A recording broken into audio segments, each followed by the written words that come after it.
Ride, ride when you know that you want it tonight. Ride when you know you're high to sky. I know what you wanna get from me.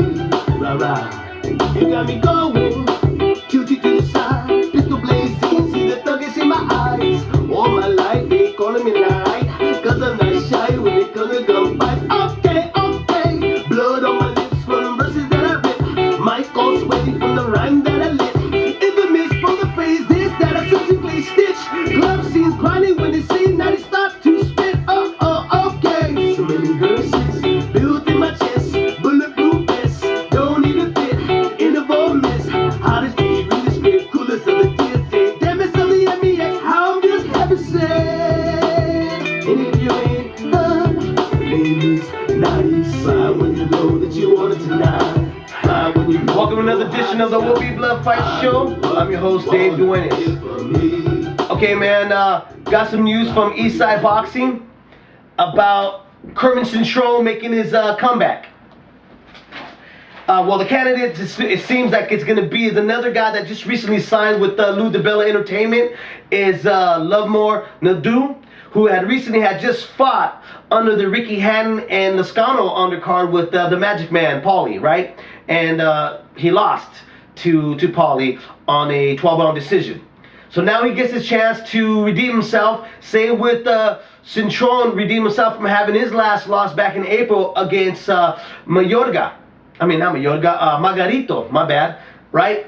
So these guys get to face it off. Now, this is going to be Lovemore's first time moving up at 147, and really he's going to be moving up to one of the probably hardest punchers there is in the welterweight division, regardless he's lost to the same man twice, right? So it's a really tough task there alone, him facing Cintron. Now, Cintron making a comeback shows you his heart and his will to be established as one of the recognized 147 pounders in the weight division. And Lovemore really taking up, you got to give the Brooklyn native his props, because he's going to be moving up and facing one of the more feared punchers in the weight division, right? Now, how I really look at it, Lovemore is a very well-conditioned, tough fighter, but I kind of see it where Cintron is just going to get to him in the later rounds and possibly stopping him, because the difference is that Lovemore had difficulties with Paulie being a much more masterful boxing skilled guy than Cintron. Cintron's going to be right there in his face to trade and stuff, and that's going to suit more Cintron and Lovemore. It's just going to suit Lovemore in the dangerous zone a lot more than Cintron, because Lovemore is not a big puncher, first off, okay? And him going up to 147, if he wasn't a big puncher at 140, he's not going to be even a bigger threat at 147. So that goes with that there, right? So let's see what happens, because I know Cintron is looking at a match with Cotto as a comeback fight. So there've been some negotiating and talking about that, whether he's going to be the comeback fight for Cotto, right? So now let's move on to that. Let's talk about two junior middleweights that are hot prospects, and they're both on a collision course going against each other, right? That's the first guy is going to be James Kirkland, who's trained by Ann Wolf. She's no longer a middleweight threat in the women's division, but she was a beast when she was in the division. She used to be calling out Layla Ali. Now she's a full-time trainer, and one of her prospects and fighters right now is Kirkland, who's going to be facing in his hometown in Texas in September 5th, is one of my hometown homies, guy that I know, and I know his family very well, is Ricardo El Güero Cortez, who is actually really a 168-pounder who moved down to 160 and now has moved down to 154, but who had lost to Alfredo Angulo, El Perro, on a first-round knockout.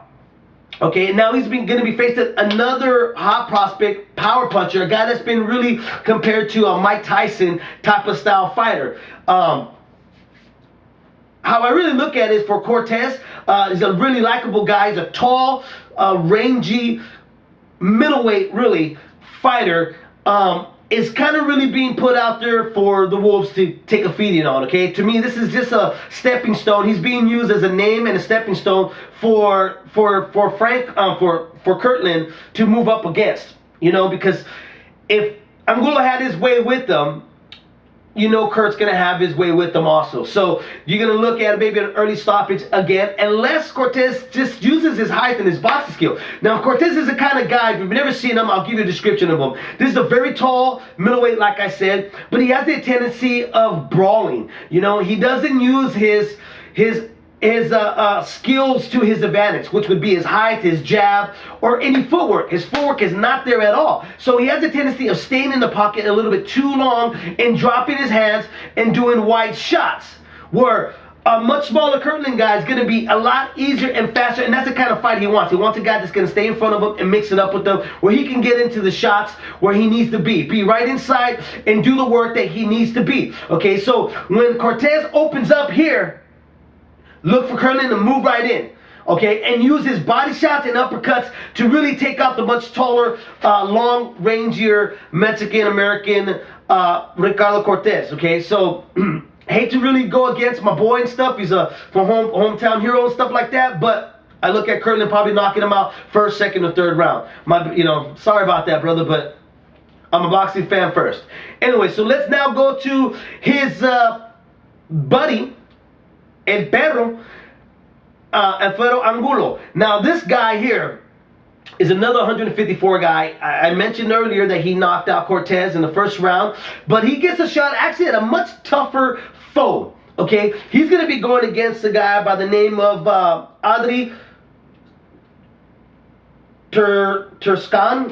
I hope I'm pronouncing his name right. This is an Ukrainian fighter who his last outing was on ESPN. He fought Jesse Feliciano, who had a good outing with cintron before Kermit had stopped on the 10th round. He was able to fight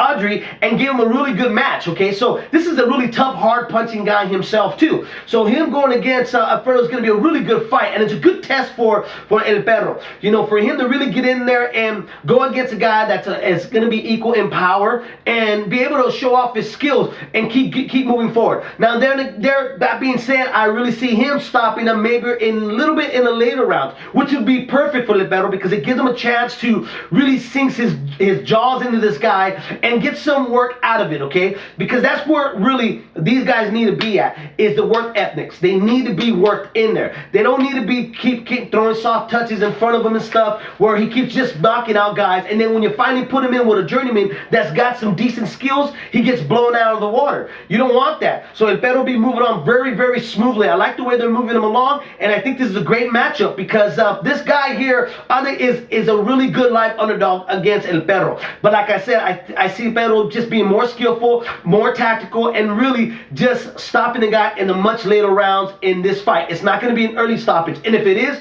oh shit, then you got to really keep an eye on El Perro. So let's move on to there. And let's just really talk about the 154 weight division right now. You know what?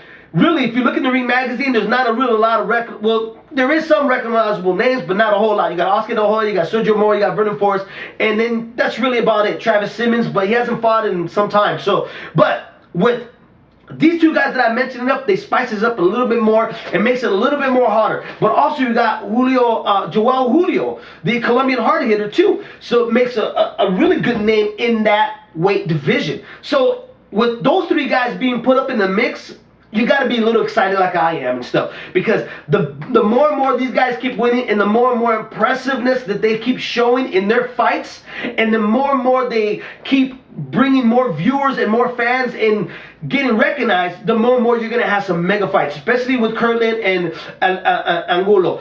And with Joel Julio getting in that mix, you put either three of those guys, you're going to have some real dynamite, okay? And then you're going to be able to tell these other fans that are not into boxing, hey, check this out. This is going to be some power hitting, really good mixing up, boxing skills mixed with knockdowns. And that's what everybody's looking for. So keep a lookout for these guys. Sergio Mora and stuff like that is going to have a fight with Vernon Forrest. But really, he's going to have his hands full with these three young guys, man, coming up in this division and stuff. Same thing with Vernon Forrest and all that. He's really almost out the door and stuff. Him facing anybody that I just mentioned right now, that are young prospects coming up, he's going to be an underdog to any one of those guys right now, okay? Maybe for Julio, he may do a little bit better because Julio's a little bit slower, but I think the pressure and the guy being able to hit hard is going to give Forrest any problems. Same thing with Sergio Mora. Sergio Mora probably being a little bit quicker, but he having his little switch style, and he's really susceptible to straight right hands. He's going to have a lot of problems with either one of those guys that we mentioned. So these are the rising stars, and I think these are the guys that are going to really carry the 154 weight for the whole division. Anyways, I'm your host, Dave Duenas, and thanks for tuning in. If you're watching, comment on the show. If you're commenting on the show, take the time to subscribe. Also, on my main page, check it out. There's a couple of shows on there that you probably missed, and catch up. Thanks.